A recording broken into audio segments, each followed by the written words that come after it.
Amós, libro de Amós, capítulo número 2. Vamos a estar ahí esta noche siguiendo nuestra serie. Amós, capítulo 2. Esta semana estamos teniendo la conferencia de graduación aquí en el colegio. Mañana va a ser la graduación de los estudiantes del colegio ahí de Heartland. Y desde el lunes empezó la predicación y he estado yendo martes y ayer. Martes y hoy, perdón, martes era ayer, ¿verdad?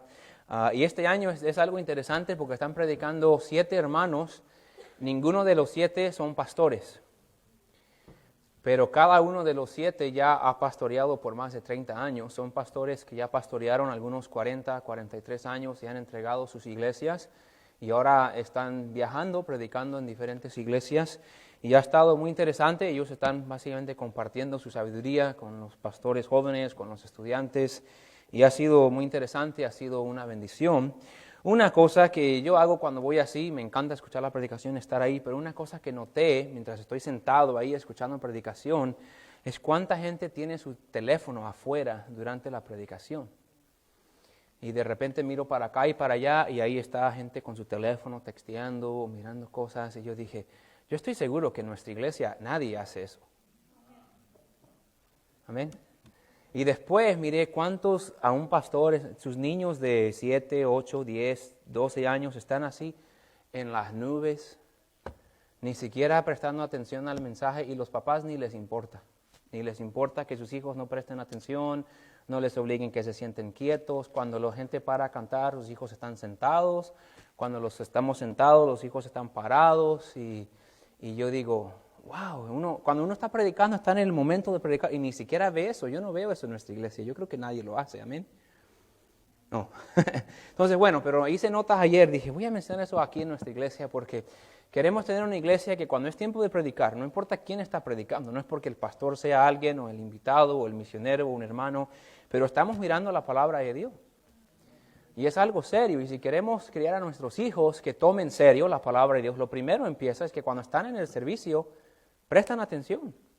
Y cuando llegan a la casa o salen de la casa, de la iglesia, deben de saber de qué se trató el mensaje, cómo te habló el Señor, y debemos estar haciendo eso. Entonces, estuvo en mi mente y mi corazón, dije, lo voy a mencionar, así que tratemos de empezar eso esta noche, si es que no lo ha estado haciendo ya. Amós capítulo 2, vamos a leer desde el versículo 9 hasta el versículo 16, Amós capítulo 2, versículo 9 hasta el 16. Vamos a repasar en un momento, la semana pasada no estuvimos en nuestra serie, entonces vamos a repasarlo, pero empecemos a leer en el versículo número 9. Aquí Dios está hablando por medio del profeta Amós a la nación de Israel y dice lo siguiente: yo destruí de delante de ellos al amorreo, cuya altura era como la altura de los cedros y fuerte como una encina, y destruí su fruto arriba y sus raíces abajo.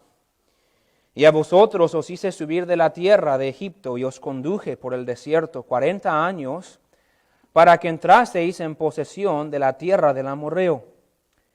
Y levanté de vuestros hijos para profetas y de vuestros jóvenes para que fuesen nazareos. ¿No es esto así, dice Jehová, hijos de Israel? Y este es el versículo que vamos a enfocarnos esta noche. Mas vosotros disteis de beber vino a los nazareos, y a los profetas mandasteis diciendo, no profeticéis. Pues he aquí yo os apretaré en vuestro lugar como se aprieta el carro lleno de gavillas, y el ligero no podrá huir, y al fuerte no le ayudará su fuerza, ni al valiente librará su vida. El que maneja el arco no resistirá, ni escapará el ligero de pies, ni el que cabalga en caballo salvará su vida.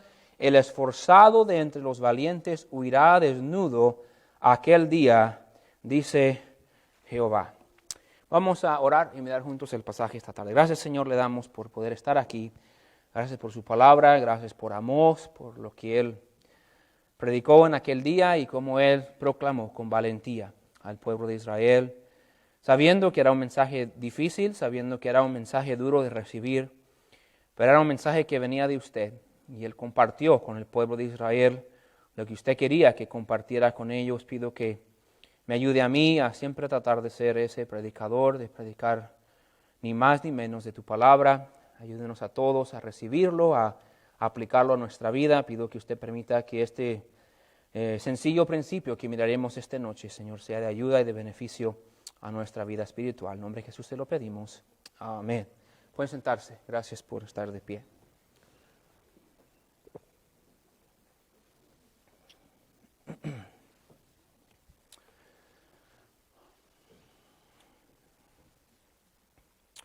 Amós es el escritor del libro de Amós y él es un profeta de la nación de Judá, que hemos explicado que él ha sido enviado a la nación de Israel, pero él era de la nación de Judá. La nación de Judá era 2 tribus nada más de los israelitas, la nación de Israel era 10 tribus de los israelitas, y está escribiendo en un tiempo de prosperidad.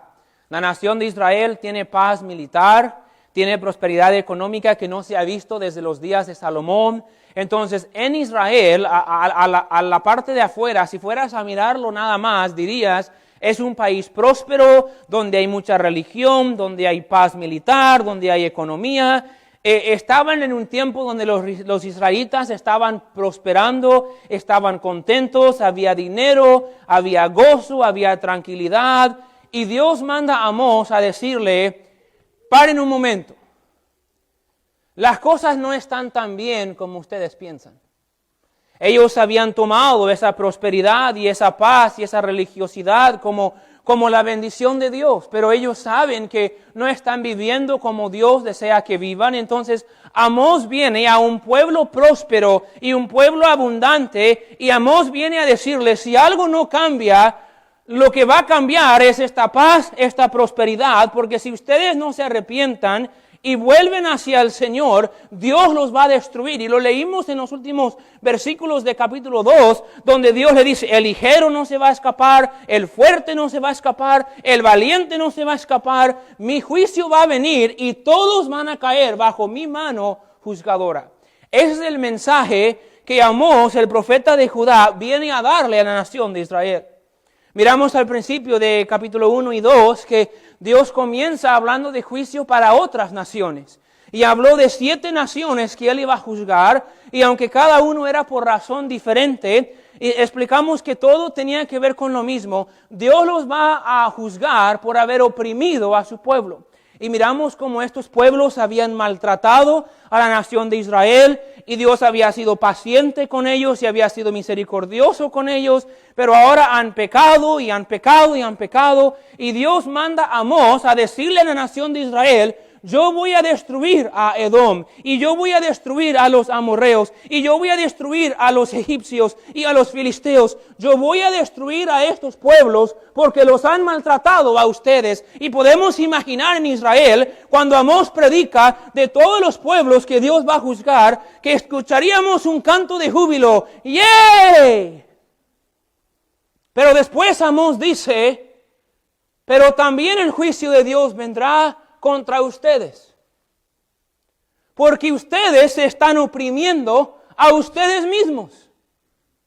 Ustedes están igual de lejos que Dios, que el pagano, pero el pagano no tenía la ley de Moisés, el pagano no tenía profetas quien les predicara. Entonces Amós empieza hablando como Dios va a destruir estas naciones, pero dice esto, Dios juzga a los suyos también.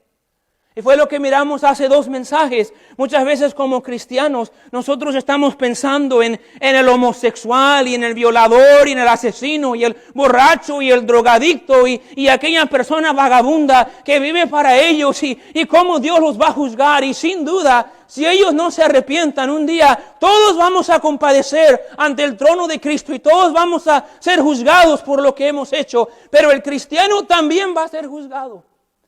Y muchas veces nos encontramos apuntando tantos dedos a los que están allá afuera, gente que nunca han leído una Biblia, gente que nunca se han sentado en una predicación, gente que quizás nunca jamás alguien les ha explicado el plan de salvación. Están viviendo así, pero están viviendo así porque no conocen a nuestro Dios.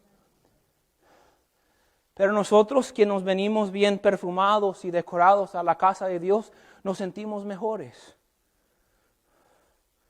Pero el pecado de Judá y de Israel es que tenían la palabra de Dios y la habían ignorado. Y hablamos como nosotros que somos hijos de Dios, que hemos oído y hemos visto y sabemos lo que Dios demanda de nosotros. Muchas veces tratamos la palabra de Dios como algo opcional. Y Dios también juzga eso en nuestras vidas. Miramos la semana pasada, en versículo 6 en adelante, que Dios empieza a hablarle a Israel de cómo habían hecho. Si miren conmigo versículo 6 rápidamente, nomás quiero repasarlo para llegar donde vamos a llegar hoy. Dice Amós lo siguiente: así ha dicho Jehová, por 3 pecados de Israel y por el cuarto, no revocaré su castigo, porque vendieron por dinero al justo y al pobre por un par de zapatos. Y explicamos que había gente de dinero que podían tener a alguien que les debía algo chiquito, suficiente dinero para un par de sandalias. Y lo que estaban haciendo es por avaricia, estaban vendiendo a estos hermanos judíos a la esclavitud. Estaban tomando a un justos que ni siquiera les debían dinero y estaban presentando falsas acusaciones contra ellos y los estaban vendiendo a la esclavitud solo por tener más dinero. Ellos habían llegado a un punto de tanta vanidad y de tanto egoísmo y de tanta carnalidad que cuando veían una ocasión para vender otro ser humano de su mismo pueblo como esclavo para sacar un poco más de ganancia, lo estaban haciendo. Dios dice: ustedes han sido oprimidos por estas naciones, pero ahora los oprimidos se han convertido en opresores. Y entre ustedes mismos están maltratando a su propio pueblo.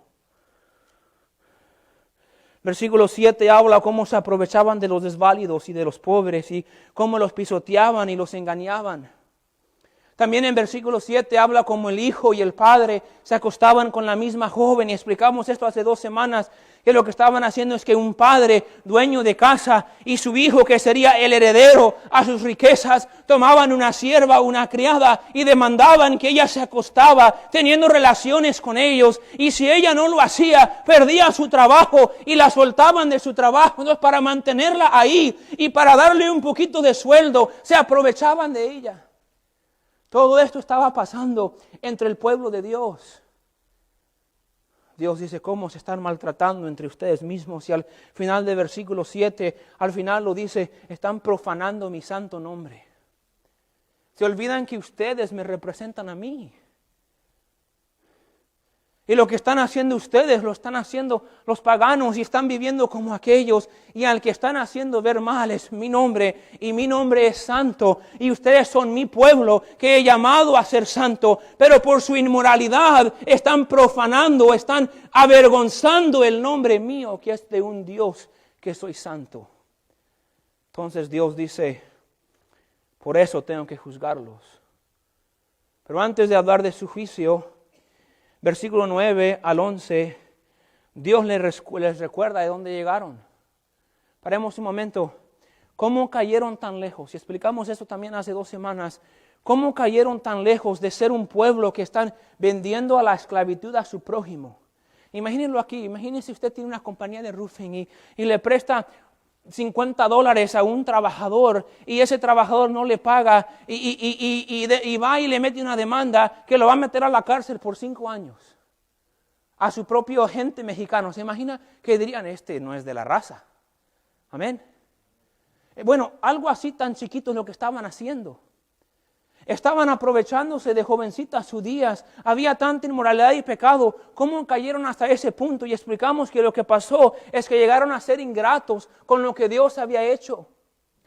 Se habían olvidado de la gracia de Dios. Se habían olvidado de dónde Dios los sacó. Dice: bueno, pastor, ¿cómo sabe eso? ¿Dónde dice eso? Pues lo dice versículo 9, porque Dios tiene que recordarles. Dios dice: ¿no se acuerdan de dónde los saqué? Dice: yo fui el que destruía a sus enemigos y el que le di esta tierra. Yo fui el que los saqué de la esclavitud de Egipto. Yo fui el que los cuidé 40 años en el desierto. Yo fui el que les dio esta tierra prometida. Yo fui, en el versículo 11 dice, no solamente eso, pero de mi gracia, de sus propios hijos, yo levanté nazareos y yo levanté profetas. Dice: yo en mi gracia les he ayudado hasta este momento. ¿Para qué? ¿Para que maltraten al pueblo que yo mismo amo? Se han olvidado que ustedes tienen lo que tienen por la gracia y por el amor que yo les he mostrado. Y ahora, con qué ingratitud están maltratando a su prójimo. Parte de esa gracia que Dios les dio Es en el versículo 11, quiero que lo mire, porque es la transición para llegar al versículo 12. Dice, y levanté de vuestros hijos para profetas, y de vuestros jóvenes para que fuesen nazareos. ¿No es esto así? Dice Jehová, hijos de Israel. Ahora, paren aquí un momentito, ¿ok? Ustedes eran esclavos en Egipto, después eran vagabundos en el desierto, después eran un pueblo sin ejército tratando de conquistar la tierra prometida.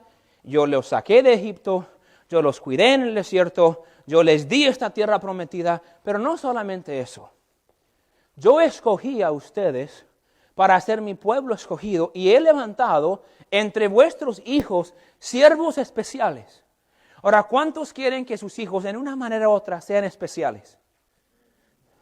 Ahora, hay algunos que sí son especiales, pero de esa manera que no nos gusta. Amén.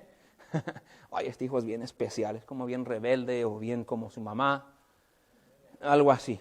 Pero yo digo especial en que tiene algo que dice, este niño, quizás la maestra dice, este niño tiene algo especial, es bien inteligente, este niño cómo avanza, cómo hace buen trabajo en la escuela, o este niño tiene un espíritu tan diferente, es tan amable, es tan dulce. Y cuando te dicen algo así, que tu niño tiene algo como especial, es como que, se nos llena el orgullo. Amén. Ahora, si eso pasa con el ser humano, ¿cómo piensan que se sintieron los papás de Sansón cuando Dios llegó y les dijo, van a tener un hijo? Y este niño va a ser un nazareo, va a librar a su pueblo de los filisteos. Y tu hijo va a ser tan especial que va a librar a toda la nación de la esclavitud. Ahora, eso lo vas a poner en Facebook, amén. Contento. ¿Quiénes somos nosotros? Un nazareo. ¿Ustedes se acuerdan que era un nazareo? Tenía un voto especial. No podía tomar vino, no podía ni tocar uvas, no podía cortarse el cabello, no podía tocar un cadáver muerto. Y lo que un nazareo era, quédese conmigo porque necesitamos aprenderlo. Lo que un nazareo era un ejemplar. Era una persona entre la multitud que Dios escogía para que fuera un ejemplo de santidad, un ejemplo de vivir una vida sagrada. Era como mostrarle a la nación de Israel, esta es la vida que yo deseo para ti. ¿Por qué? Porque ningún judío debería de tomar vino fermentado y ningún judío debería de tocar cadáveres muertos y después no estar limpio como era en el proceso de hacerlo. Entonces lo que Dios hacía es esto, esta persona va a ser un ejemplo para mostrarles a ustedes que yo soy santo, que yo soy diferente y así como este nazareo resalta entre ustedes por ser escogido y ser diferente, así quiero que ustedes resalten entre las naciones como mi pueblo escogido y mi pueblo diferente. Entonces, así como el nazareo salía y representaba, ¿qué fue la palabra? Salía a la luz entre la multitud, dice, así mi nación debe de sobresalir sobre las demás naciones. Un nazareo era un recuerdo para el pueblo que ellos eran un pueblo sagrado a Dios, apartados para Dios, un pueblo diferente. Y que ese hijo pudiera ser un nazareo era una bendición. Dios dice, ¿no es cierto que he levantado nazareos? Pero no solo he levantado nazareos, dice también, he levantado entre vuestros hijos profetas. El nazareo no proclamaba la palabra de Dios, el nazareo, si podemos decirlo así, no predicaba. El nazareo solo vivía esta vida separada para ser un ejemplo para la congregación. El profeta, ya él era el mero mero. Él era la voz de Dios para el pueblo. Acuérdense, en aquellos tiempos no tenían la Biblia escrita como la tenemos hoy. Oh sí, tenían la ley de Moisés. Para este tiempo hubieran tenido algunos otros libros que hubieran estado leyendo, el libro de Proverbios quizás, y Salmos, y las escrituras de David y de Salomón. Hubieran tenido otros libros escritos por Josué, pero no tenían una Biblia donde podían abrir y Dios les hablaba. Entonces había un hombre. A veces en un periodo habían hasta 3 o 4 hombres. Estos hombres oían la voz de Dios. Estos hombres tenían visiones en donde Dios les daba palabra específica. Estos hombres tenían una conexión con Dios que ningún otro hombre tenía. Y después venían delante del pueblo y decían, he recibido palabra de Dios. Y el pueblo se congregaba a oír ¿Qué le ha dicho el Señor? Y cuando toda la gente viene a escuchar, allá está el papá y el abuelito y el tío, parece una fiesta mexicana. Todos están ahí presentes y todos están ahí diciendo, ese es mi hijo, el profeta. Y él proclamaba la palabra de Dios. Dios dice, yo he sido tan bueno entre ustedes que yo he escogido sus hijos para ser mis siervos especiales. Pero miren versículo 12. Mas vosotros disteis de beber vino a los nazareos y a los profetas mandasteis diciendo, no profeticéis. Dios dice, yo en tanta gracia y en tanto amor escogí a sus hijos para ser los ejemplos entre mi pueblo. Escogí a vuestros hijos para ser aún los líderes entre mi pueblo. Pero ¿qué han hecho ustedes? Ustedes dieron de beber vino a los nazareos. Ahora, piensen un momento, usen ahí un poquito de sentido de lo que sabemos. ¿Qué era lo que el nazareo no debía de hacer? Beber vino. Y el pueblo dijo, ok, ellos no van a beber vino, ellos van a tratar de ser un ejemplo de santidad entre nosotros. Ellos se creen un poco más espirituales, nomás porque hacen eso, nosotros vamos a hacerlos caer. Nosotros no queremos ese sentimiento de que hay gente aquí entre nosotros más sagrado a Dios que nosotros. Entonces, por su carnalidad, por su frialdad, por su espíritu tan lejos de Dios, ellos dijeron como los que estaban mirando a Daniel, ¿cómo podemos hacerlo caer? Y lo que hicieron fue tentar a los nazareos para que el nazareo desobedeciera a Dios y bajara su nivel de espiritualidad al nivel de ellos. Ellos no dijeron, oh, nazareo, siga adelante, mijo, échale ganas, acuérdate, eres escogido de Dios. Sé un buen ejemplo, adelante. Ellos dijeron, no. Oye, ¿quién te crees tú? Que no tomas vino, toma un cachito que tiene. ¿Puede imaginarlo? Ellos no querían ejemplos espirituales entre ellos. Porque un ejemplo espiritual, sígame, un ejemplo espiritual en mi presencia me recuerda de mi carnalidad. Un ejemplo espiritual delante de mí día tras día me hace sentir inferior, me recuerda de mi pecado, me recuerda de mi flojera, me recuerda de lo que estoy fallando. Entonces, si yo no voy a poder subir y seguir el ejemplo de Él, mejor lo bajo a Él para que esté conmigo, para que yo no me sienta mal en mi carnalidad. ¿Me están siguiendo? No nos hagamos los despistados, porque creo que ya están viendo que esto llega a nosotros todavía hoy. Sí, ¿se creen ejemplos ustedes? Tomen un poquito de vino. Y los hicieron beber vino para que ellos estuvieran en desobediencia con Dios, igual que ellos. Estaban atacando la obra de Dios por medio de rechazar la ayuda espiritual que Dios les había dado. Estos nazareos eran un ejemplo para desafiarlos y ayudar la vida espiritual del pueblo. Pero les molestaba que estos nazareos vivieran vidas tan sagradas mientras ellos estaban tan apartados de Dios. Entonces lo que estaban haciendo es que estaban oprimiendo no solamente las jovencitas, no solamente a los pobres, estaban aún, sígame, estaban oprimiendo aún a los ejemplos espirituales que Dios les dio, en vez de apreciarlos, en vez de animarlos, en vez de decir, wow, qué bendición que ellos son para mí, qué bendición que es su ejemplo. Ellos estaban buscando cómo hacerlos caer para no sentirse mal de su propia carnalidad. Dios dice, yo les he levantado por gracia ejemplos entre ustedes. Y en vez de apreciarlos, los están pisoteando y criticando y tentando y acusando. Porque no quieren que nadie vaya a sobresalir entre ustedes. Esto sigue pasando en nuestras iglesias hoy. ¿Qué sé conmigo? Lo he visto. Lo he sentido. Yo he tenido esta actitud en el pasado. Y quizás usted también. Déjeme le doy un secreto. En todas las iglesias hay cristianos apatéticos. Es una palabra grande para algunos. Significa que es un cristiano de apatía. Un cristiano que hace esto a la obra de Dios.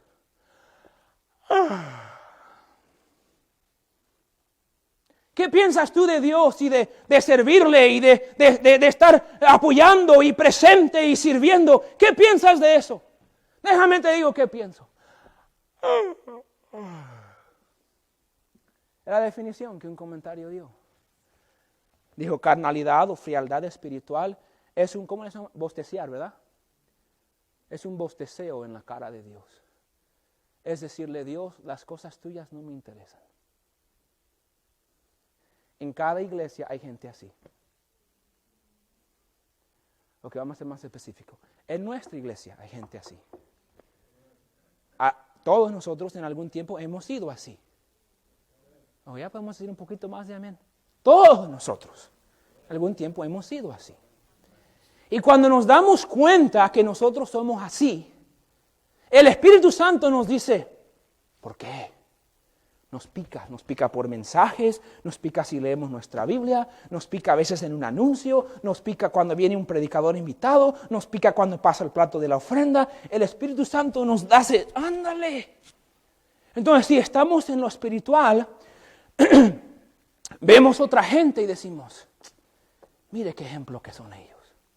Miren, cómo quisiera yo seguir ese ejemplo y ser fiel. Yo estoy frío. Ese hermano le encanta ir a las noches de trabajo. Yo ni arrastrando me van a llevar.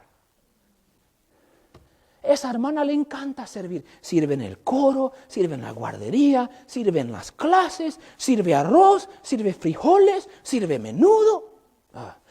Sirve todo. Siempre está sirviendo. ¡Wow! ¿Cómo quisiera yo sentir eso en mí?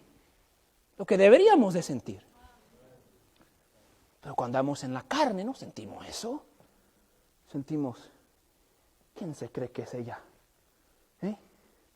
Apoderándose de mi iglesia. Queriendo hacerse la encargadita. Y uno empieza a decir, cuando esa hermana no está, habla mal de ella. Se me fueron todos. A veces quizás a esa hermana uno le dice, oye, pero ¿por qué haces eso? Oye, pero ¿no viste que a poco te gusta el coro? ¿No sabes que el hermano Daniel hace esto? ¿A poco por qué tan jovencita? ¿Por qué tienes que estar en la rondalla? Yo escuché que y que yo me voy a salir porque el hermano Lalo y que esto. Y lo que empieza a hacer es que empieza a tratar de desanimar al que está acá arriba para que el que esté acá arriba beba vino.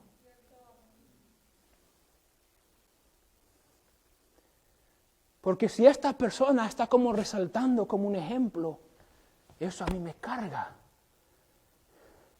Entonces mi carnalidad, lo que yo quiero es que ellos caigan. Y cuando se salen del coro decimos, yes. Y cuando dejan de venir los domingos en la tarde decimos, yo sabía que no iba a aguantar. Yo sabía que era puro show. Porque nuestra carne, sabemos que nosotros estamos lejos de Dios. Y cuando hay alguien que resalta como un nazareo, queremos que beba vino. Queremos que caigan con nosotros. Si tiene un poquito aún de esa actitud esta noche, te ruego que te arrepientes. Nuestra iglesia no necesita más nazareos tomando vino. Nuestra iglesia necesita más nazareos que van a decir, no me importa que todos tomen vino, yo no voy a tomar vino. Espero que agarren la ilustración, no estamos hablando literalmente de vino. Estamos hablando de que yo voy a ser un ejemplo. Si Dios me quiere usar a mí para hacer un ánimo y un desafío a esta congregación o a estos jóvenes o a estos hermanos o a estas parejas o a estas hermanas, yo lo voy a hacer. Y si alguien me critica, y si alguien me acusa, y si tratan de desanimarme, a mí no me importa, porque yo tengo un llamado de Dios de servirle y lo voy a hacer. Debe ser así.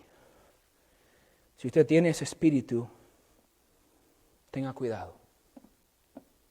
No hable mal de ellos a sus espaldas, no tenga envidia, sino arrepiéntase y trate de seguir el ejemplo de ellos para ser mejor.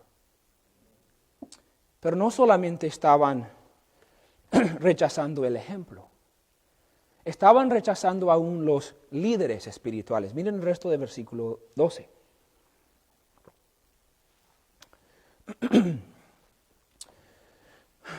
Dice, mas vosotros disteis de beber vino a los nazareos, y a los profetas mandasteis diciendo, no profeticéis. ¿Ok? ¿Quiénes eran los profetas? Los nazareos eran los ejemplos, quiero que me siga, eran entre la congregación, eran los miembros de la iglesia. Los profetas eran los líderes de la iglesia. Los profetas eran el pastor, era el maestro de jóvenes, era alguien que declaraba la palabra de Dios al pueblo de Dios para que el pueblo de Dios respondiera y siguiera a Dios.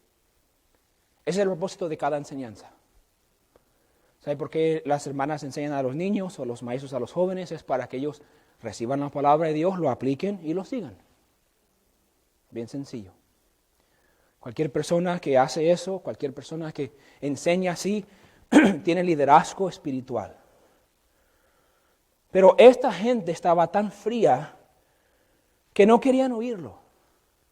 No querían oír a los profetas, sino que hasta les mandaban y les amenazaban que ya no predicaran. Dice al final del versículo 12, les mandaban diciendo, no profeticéis. Dios les mandaba profetas como parte de su gracia. Estos profetas eran para ayudarle. Estos profetas eran para que ellos pudieran escuchar la palabra de Dios y pudieran decir, oh no, estamos mal, vamos a ponernos otra vez bien. Y ese era el propósito. Ellos estaban tan lejos de Dios que en vez de arrepentirse, en vez de cambiar, ellos tenían tanto orgullo y tanta frialdad que les llevó a resistir y rechazar los mensajes de los profetas. Tanto que les mandaron, y vamos a llegar a Amós capítulo 7, donde el rey de Israel le va a decir a Amós, vete de aquí. No queremos tu mensaje. Vuelve a Judá, vuelve allá a tu pueblo. No queremos nada que ver contigo. Estaban rechazando. Esto sigue pasando también hoy. Todos tenemos tiempos donde nos alejamos del Señor en una manera u otra. Ok, vamos a ser más específicos. Todos tenemos algo en nuestra vida ahorita que no está donde debe de estar. Todos. Si es tu oración, si es tu servicio, si es tu actitud, si es tu amor como esposo, como esposa, si es haciendo como debes como padre. Todos tenemos fallas en nuestra vida y las vamos a tener hasta que el día que nos morimos. Entonces, para eso Dios nos ha dado líderes espirituales. En nuestra casa, nuestro papá, nuestra mamá. Para una esposa, su esposo. Como miembro de la iglesia, su pastor. Como joven en una clase, su pastor de jóvenes. También tenemos amigos que nos animan o hermanos que nos tratan de ayudar. Como resultado de la gracia de Dios, Dios nos da su palabra, un pastor o un maestro nos predica. Lo correcto no es rechazarlo, lo correcto es oírlo y dejar que nos ayude. Recibirlo. Hace unos años prediqué un mensaje acerca de que llegamos a estar tan frío donde ni siquiera nos molesta que estemos fríos. Es una cosa que uno esté frío y se levante cada día o llegue a la iglesia y diga, el lunes se levanta y dice otra vez el domingo en la noche no fui porque me ganó la tentación y me fui a la pulga. El domingo que viene voy a ir a la iglesia. Amén. Híjole, otra vez el miércoles no fui, me ganó la tentación de quedarme a verme la novela La Reina del Norte, ya se acabó La Reina del Sur, ahora es La Reina del Norte. me ganó la tentación y... pero el miércoles que viene voy a ir porque la novela esa no está tan buena como quiera. Y uno le molesta. Ya pasaron 2 meses y ni un solo sábado he ido a visitar. Yo me acuerdo el día cuando me subí al camión allá caliente y el pastor hasta reventaba las llantas arriba de la curva y nos íbamos contentos a tocar puertas y repartíamos esos folletitos azules tan feos. Y yo me acordaba cómo se sentía tan bonito. Llegar a una casa e invitar a alguien a la iglesia y quizás no venían, pero muchas gracias. Me acuerdo cómo se sentía eso y cómo han cambiado mis prioridades ahora. Ahora es puro trabajo, puras cosas que a mí me gustan y ya ni me molesta. Y uno le molesta de que no le moleste. Pero cuando ya no le molesta, de que no le molesta, que no le molesta. Lo que uno empieza a hacer es rechazar al líder espiritual. Y hasta empieza uno a predicar de tal tema y dice otra vez con esto. Nunca le va a parar y decir, pastor, ya no predique de eso. Nunca le va a decir, ya no voy a cambiar eso. Pero en el corazón llega hasta ese punto. La frialdad llega a un punto tan frío que hace ver caliente al Polo Norte. Nada te va a cambiar. Es el punto donde dice Amós, hasta ese punto han llegado.